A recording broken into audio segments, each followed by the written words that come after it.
নমস্কাৰ open book ভাৰতলৈ স্বাগতম জনাইছো ষ্টুডিঅ'ত মই শিৱানী।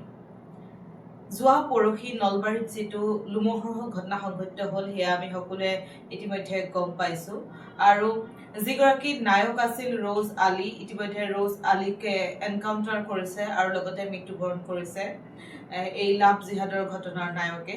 আজি শেষকৃত্য সম্পন্ন কৰা হ'ব এই নলবাৰীৰ মুকালমুৱাৰ চৰত মৃত্যুবৰণ কৰা এইগৰাকী লাভ জিহাদ ঘটনাৰ নায়ক ৰ'জ আলীৰ।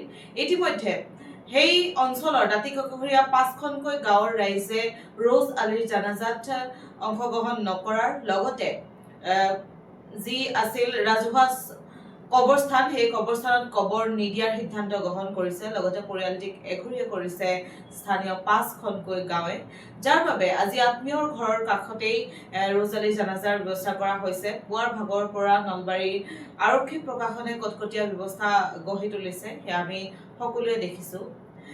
ইয়াৰ পাছতে প্ৰশ্ন হয় যে হিমন্ত বিশ্ব শৰ্মা চৰকাৰ, যি বিজেপি চৰকাৰ, এই চৰকাৰ ইতিমধ্যে UCC তাৰোপৰি বহু ধৰণৰ ব্যৱস্থা লৈ আহিছে। আমি দেখি আহিছো বিজেপি চৰকাৰে বহু ধৰণৰ ব্যৱস্থা লৈ আহিছে অবৈধ বেদখলকাৰীৰ বিৰুদ্ধে, অবৈধ বাংলাদেশীৰ বিৰুদ্ধে, লগতে আৰু এই ধৰণৰ জেহাদৰ বিৰুদ্ধে, লাভ জেহাদ, লেণ্ড জেহাদৰ বিৰুদ্ধে ইতিমধ্যে হিমন্ত বিশ্ব শৰ্মাই প্ৰতিদিনে হুংকাৰ দি আহিছে, আমি দেখা পাইছো। তাৰ পাছতো কেনেধৰণে সংঘটিত হ'বলৈ পালে এই ধৰণৰ নলবাৰী জিলাৰ মাজত এই ধৰণৰ কেনেধৰণে সংঘটিত হ'বলৈ পালে, এয়া এক ডাঙৰ প্ৰশ্ন হৈ পৰিছে আজিৰ প্ৰেক্ষাপটত। কিয়নো হিমন্ত বিশ্ব শৰ্মাই প্ৰতিদিনে হুংকাৰ দি আহিছে, আমি দেখিছো সেইসকল সংখ্যালঘু লোকক। তাৰ পাছতো কেনেধৰণে সাহস কৰিবলৈ পালে, এয়া আজিৰ সময়ৰ আটাইতকৈ ডাঙৰ প্ৰশ্ন।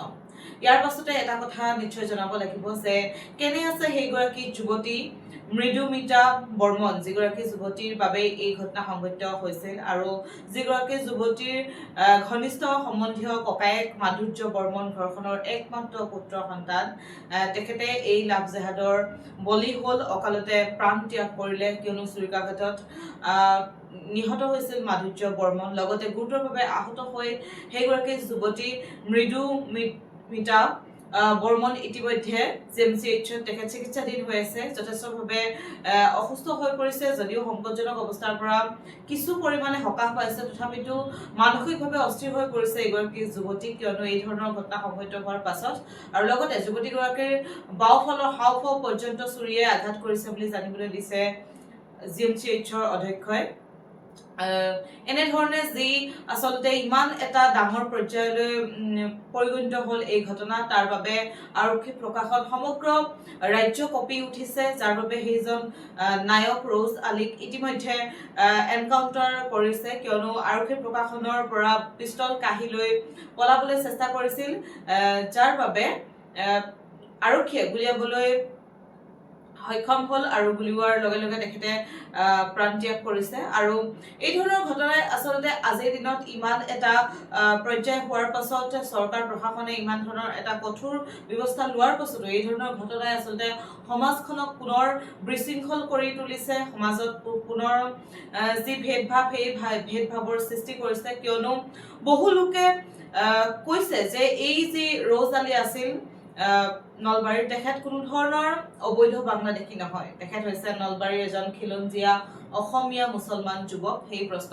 প্ৰত্যেকে তুলি ধৰিছে, কিয়নো এই ধৰণৰ কাৰ্যত যিসকলে কেৱল মিয়া বুলি বা অবৈধ বাংলাদেশীৰ কথা সকলোৱে উল্লেখ কৰে, তাৰ পৰিপ্ৰেক্ষিতত এতিয়া সমগ্ৰ সমাজত এই কথা উল্লেখ কৰিছে যে এই ঘটনাটো কিন্তু কোনো ধৰণৰ মিয়া নহয়। আসিফ আলী ওৰফে ৰ'জ আলী হৈছে এগৰাকী খিলঞ্জীয়া মুছলমান যুৱক।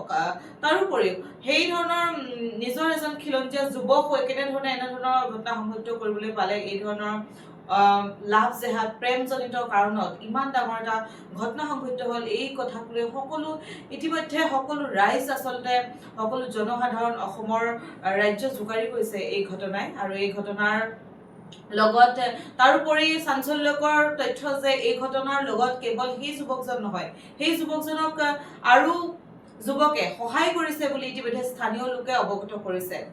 গতিকে এই আপোনালোকে কি ভাবে এই ক্ষেত্ৰত কেনেধৰণৰ তদন্ত হোৱা উচিত নে ৰৌজ আলীৰ কেৱল মৃত্যুতেই স্থগিত হৈ যাব নেকি এই সমগ্ৰ ঘটনা নে এই সমগ্ৰ ঘটনাত আৰু কোনোবা জড়িত হৈ আছে আৰু ব্যক্তি জড়িত হৈ আছে নে এয়া পূৰ্ব পৰিকল্পিত ঘটনা এয়া তৎক্ষণাত হোৱা দুৰ্ঘটনা নে পূৰ্ব পৰিকল্পিত ঘটনা এয়া সকলো ওলাব তদন্তৰ খাতিৰত আপোনালোকে আপোনালোকৰ মতামত জনাব পাৰে আমাক আপোনালোকে কমেন্ট কৰিব পাৰে আপোনালোকে জনাব কেনেধৰণৰ তদন্ত বিচাৰে এই যি দুখীয়া শাস্তি পাইছে কিন্তু দুখীয়া কঠোৰ শাস্তি পোৱাৰ পাছতো ইয়াৰ তদন্ত হোৱা উচিত নে এয়া আপোনালোকে আমাক জনাব পাৰে লগতে এই ধৰণৰ নিউজ বা এই ধৰণৰ দাৰৰ বাতৰি দাৰত পাই থাকিবলৈ আপোনালোকে আমাক ফলো কৰিব আমাৰ পেজ অপেন বুক ভাৰত ধন্যবাদ